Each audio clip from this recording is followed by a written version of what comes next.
पहा नवीन एपिसोड्स एकदम add free.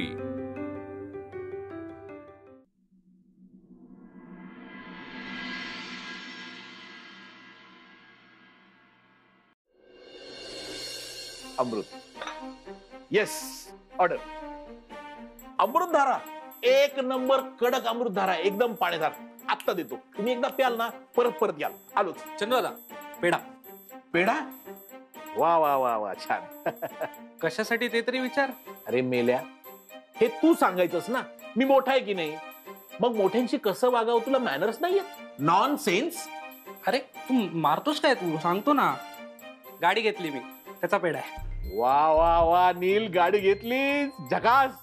म्हणजे तू आता राधाला मागे बसून संपूर्ण पुणे फिरायला मोकळा। ते तर काय मी आधी पण करायचो, पण आता जरा प्रगती झाली, 4 चाकी घेतली ना। 4 चाकी? अरे मग तुला काही लाज लज्जा?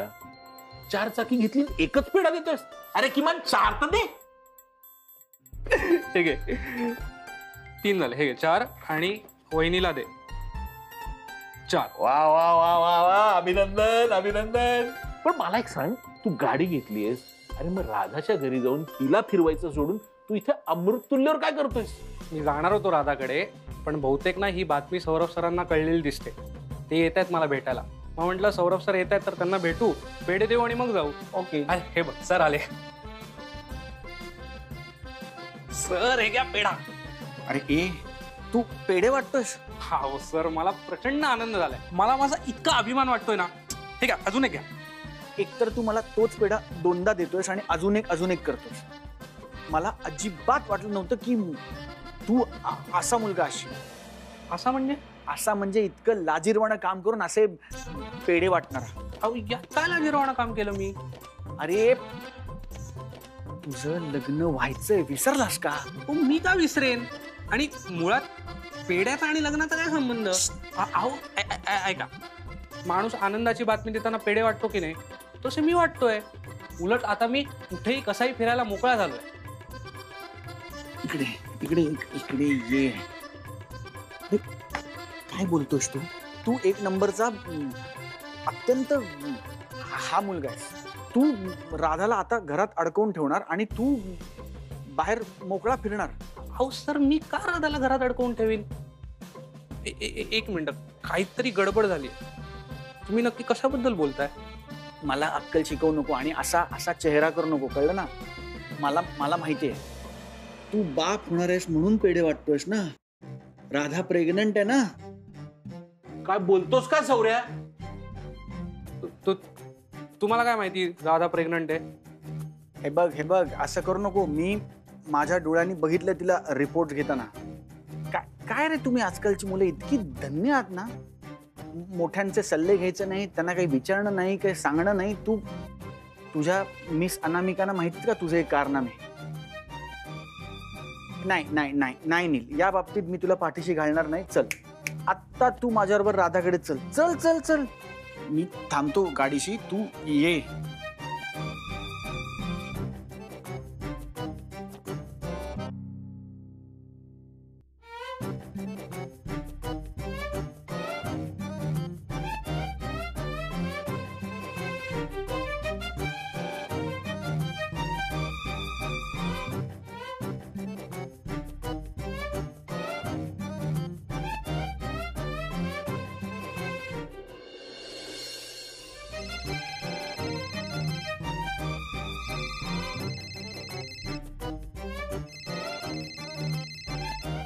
ए होपलेस, किती वेळ लावणार आहेस आता? का आता पेढे वाटणार आहेस फोनवरनं डायरेक्टली? हा, ये ना लवकर प्लीज। नाही, येतोय आम्ही। आम्ही? हा, मी आणि सौरभ सर। पट्या काय येतोय? कारण तू गोंधळ घातलायस ना। तू ते रिपोर्ट आणायला गेली होतीस ना, तेव्हा सौरभ सरांनी पाहिलंय तुला आणि आता त्यांना वाटतंय तू प्रेग्नंट आहेस। काय? ओ माय गॉड, अरे हा नेक्स्ट लेवल किस्सा आहे। ओ गॉड, हे म्हणजे आपल्याला लहानपणी वाटायचं ना की दिवे बंद केले की लगेच बाळ होतं, तसं झालंय। अरे तू मला कधी हात पण लावत नाहीस। प्रेग्नंट कशी होईन मी यार? सांग जाऊन त्याला आधी। नाही नको, मी त्यांना काहीच सांगत नाही, तू पण नको सांगूस। का? एक मिनिट, काही प्लॅन आहे का तुझा?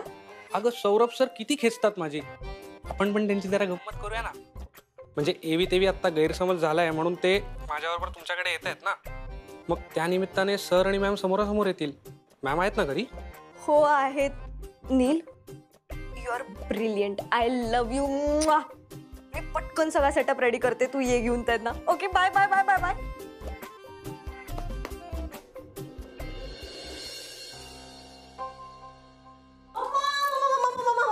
मम्मा मम्मा कुठे चाललीस?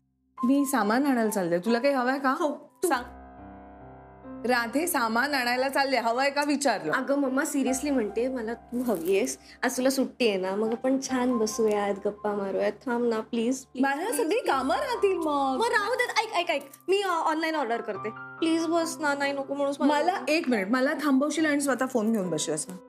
नाही. हे बघ ठेवला फोन. ओके, आपण मस्त कॉफी पिऊयात, गप्पा मारूयात. ऑनलाईन. आणि तू काय म्हणालीस माहितीये का? मम्मानी नाही खाल्लं तर मी पण नाही खाणार आहे. आता नातच असं म्हणाल्यावर माझीच काय. मी क्यूट होते पण आधीच मम्मा. थांबे थांब मग ते बोलते. थांब आले. अरे पट्या,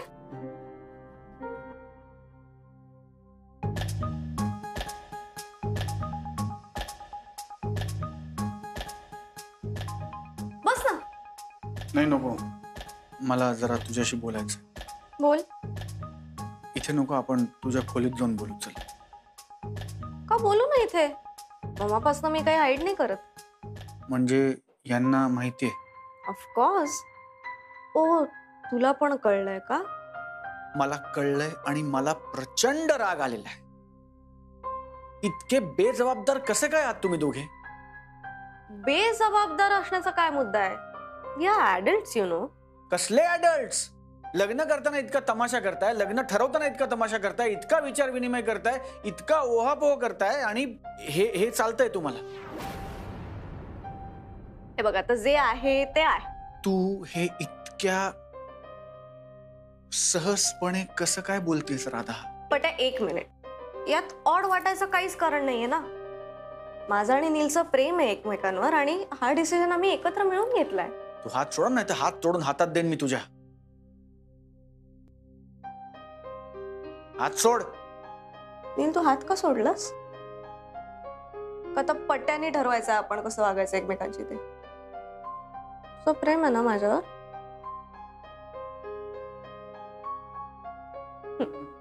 तुमची ही पिढी ना मला अनाकलनीय आहे. मला कळतच नाही तुमच्या लोकांचं काय चाललंय. आणि यावर तुमच्या मातोश्रींची काय टिप्पणी आहे? तिने रिपोर्ट चेक केले. बाळ आणि बाळाची आई दोघांचे रिपोर्ट अतिशय नॉर्मल आहेत, त्यामुळे ती प्रचंड खुश आहे. म्हणून मग मी मगाशीच आईस्क्रीम मागवलंय. थोडं उरलंय, डार्क चॉकलेट आहे. खाणार आहेस?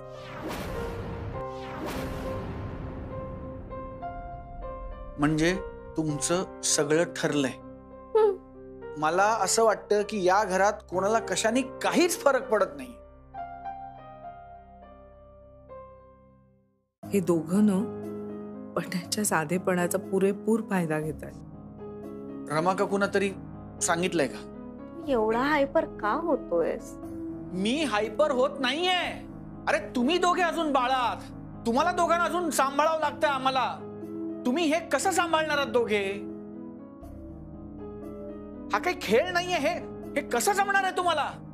पट्या, तू आम्हाला कॉंग्रॅट्स म्हणणारच नाहीयेस का फक्त ओरडायला आलायस इकडे?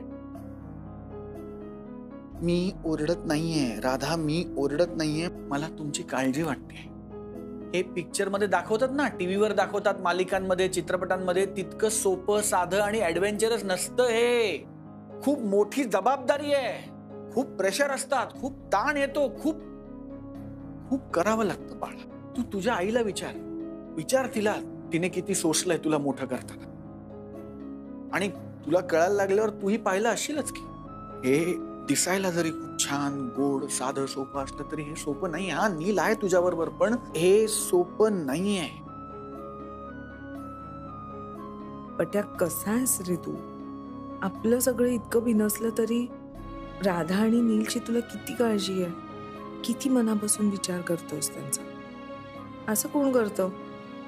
फक्त तू. पट्या, आमचं बाळ आमच्यासाठी नेचर्स गिफ्ट आहे. आणि असे छोटे बेबीज किती क्यूट असतात. आणि मग असं छोटंसं बाळ घरी आलं की मग सगळे प्रॉब्लेम्स आयुष्यातले सॉल्व्ह होतात. हा, आता आणि आम्ही पाण्यात पडलोच होत तर मग पोहावं लागेलच ना. कुठल्या पाण्यात पडलायत? काय मोठी मोठी वाक्य झाडताय, पाण्यात पडलोय वगैरे.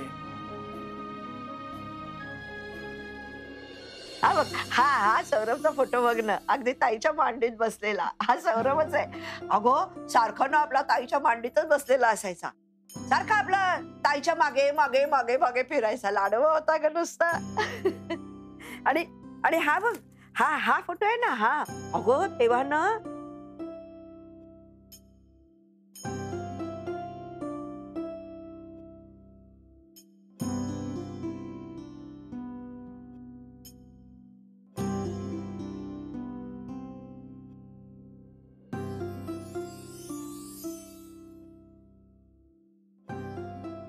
घरात ना असा दंगा हवा, लहान मुलांचं बागडणं हवं, मोठ्याने असं ओरडायला हवं, आईने शिस्त लावायला हवी, आजी आजोबांनी असं ना बाळांना, लहान बाळांना असं जवळ घ्यायला हवं. हे सगळं असेल ना तर घर म्हणजे कसं असं भरल्यासारखं वाटतं. भले मगापासून मी एकटीच बडबडते. तू काय अशी काय बसलीस? काय झालं? सचिन कसे होते लहानपणी? सचिन ना अगदी गोंडस, खूप लागवी पोर होत ग. तुला सांगते, तो ना अजिबात मारामारी करायचा नाही, धडपडायचा नाही. सौरभच्या मागे मागे अगदी दादा दादा करत सारखा फिरायचा. आणि सौरभ सांगेल ते सगळं ऐकायचा. कोणी बाळ होत ग. आमचं बाळ असतं तर ते सुद्धा सचिन सारखंच असतं ना. अगदी सचिन सारखं. माझ्याकडनं घेण्यासारखं काय? माझं वागणं नाही, माझं वळण नाही, माझ्याकडनं घेण्यासारखं तर काहीच नाहीये. सचिन सारखंच असतं आमचं बाळ. अगं, आपण इतक्या जुन्या गोड आठवणी काढून बसलोय आणि तू हे काय असं बोलतेस ग? तुम्हाला आठवते मावशी, तुम्ही आधी एकदा म्हणाला होतात, मागे लागला होता, चान्स घे चान्स घे. जर मी चान्स घेतला असता तर माझ्या मांडीत सचिनचं आणि माझं बाळ असतं ना, अगदी सचिन सारखं. त्याच्या चेहऱ्याकडे बघून, त्याच्या हाताकडे बघून, त्याच्या उलेशच्या पायाकडे बघून माझा अख्खा दिवस गेला असता. त्याचं हे करायचं, त्याचं ते करायचं, वेळ कसा गेला असता कळलंच नसतं नाही मला. आणि ते माझं बाळ असतं, माझं आणि सचिनचं. पण आम्ही तेव्हा तुमचं नाही ऐकलं. त्यामुळे आता माझ्याकडे माझं असं काहीच उरलं नाहीये ना मावशी. तुमच्याजवळ आता तुमचं बाळ असतं ना तर सचिन असा वागलाच नसता. आता त्याचा विचार करून काय उपयोग? काहीच नाही करू शकत आपण मावशी. सांगा ना, काहीतरी उपाय असेल ना.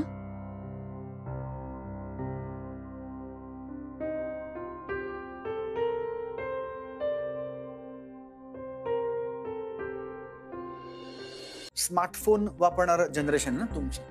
स्मार्टफोन वापरता ना उठता बसता. मग त्या स्मार्ट असणाऱ्या फोनवर तुम्हाला ज्या स्मार्ट गोष्टी दिसतात, जे तुमचे सर्च इंजिन असतात, त्याच्यात ह्या स्मार्ट गोष्टी तुम्हाला बघता येत नाहीत, समजत नाहीत, कळत नाहीत, त्याची जाणीव होत नाही. त्याच्यासाठी वापरा तुमचा स्मार्टफोन. लग्न करताना इतका विचार केला, इतका ओहापोह केलात आणि मुलं अशी सहज जन्माला घालणार.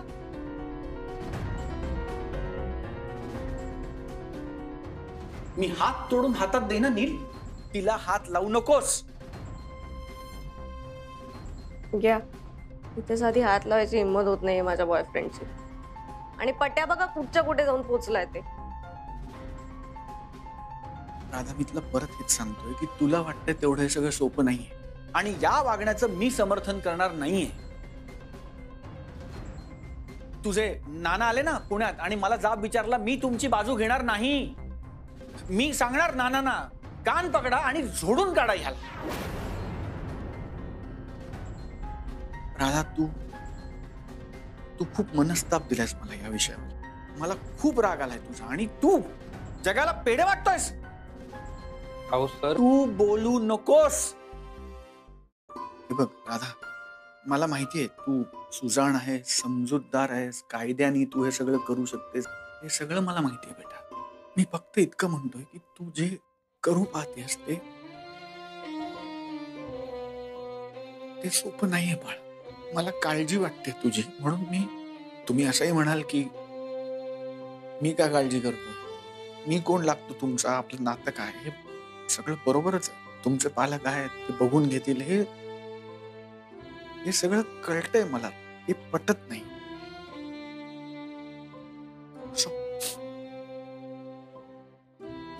तुम्ही दोघांनी निर्णय घेतलाय आणि निर्णय सर्वस्वी तुमचा आहे. तुमच्या या निर्णयामध्ये आमच्यापैकी कोणालाच काहीही बोलण्याचा हक्क नाही, कारण हा निर्णय तुमच्या दोघांचाच असायला पाहिजे. या बाबतीत तुम्हाला जो निर्णय घ्यावासा वाटेल, ज्या पद्धतीने पुढे जावासं वाटेल, त्या पद्धतीने तुम्ही दोघे पुढे जा. तू कोणताही निर्णय घेतलास तरी आमच्यापैकी कोणीही तुमच्यावर कधीही कुठलंही प्रेशर लादणार नाही.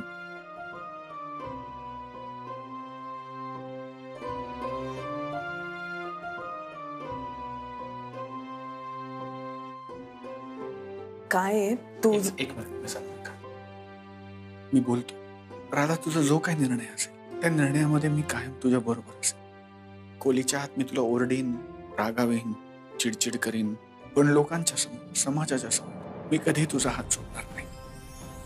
मला राग आलाय कारण मला वाटतंय की तुम्हीच बाळा आहात, त्यामुळे तुम्ही इतकी मोठी जबाबदारी कशी काय पेलाल आणि कसं होणार आहे सगळं. आणि पण जर आता हे होणार असेलच तर मी आहे तुझ्या बरोबर.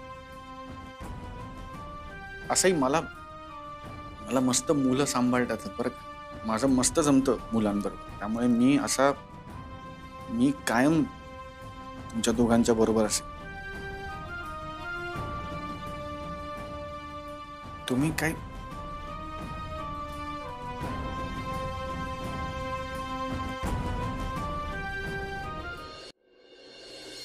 जरा ओरडलो हिला तर रडायला लागेल आणि मूल जन्माला घालणार. मी काय रागवून नाही ओरडलो.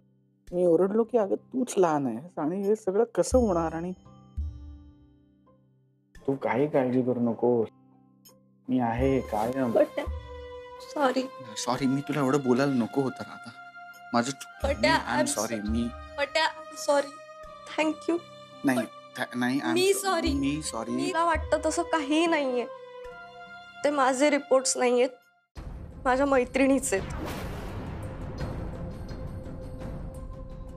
मी ते फक्त कलेक्ट करायला तिथे गेले होते आणि मग मला जेव्हा कळलं तुझा गैरसमज झाला तेव्हा मग मी आणि नीलनी तुझी थोडी मजा घ्यायची ठरवलं, इतकंच. नाही मग हा पेढे कसले वाटतोय?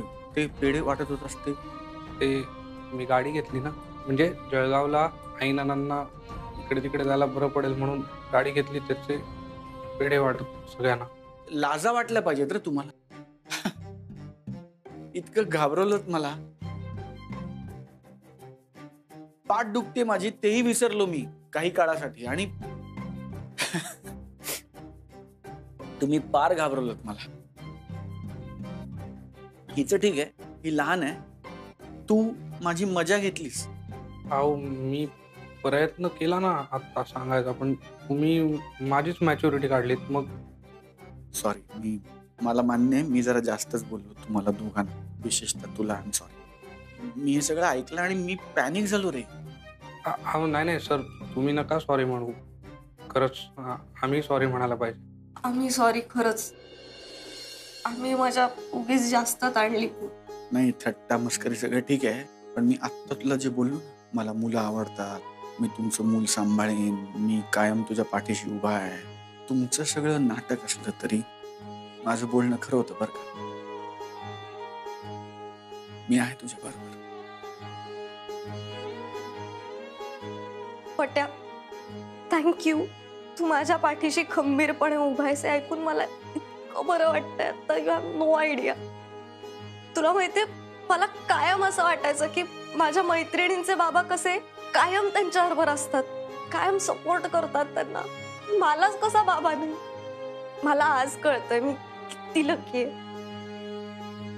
कारण माझ्याकडे माझा पट्या आहे. थँक्यू.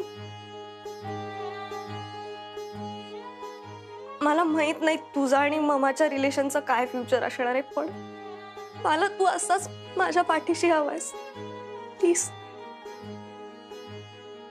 माझ्या आणि नीलच्या लग्नात माझं कन्यादान तू करायला हवंयस.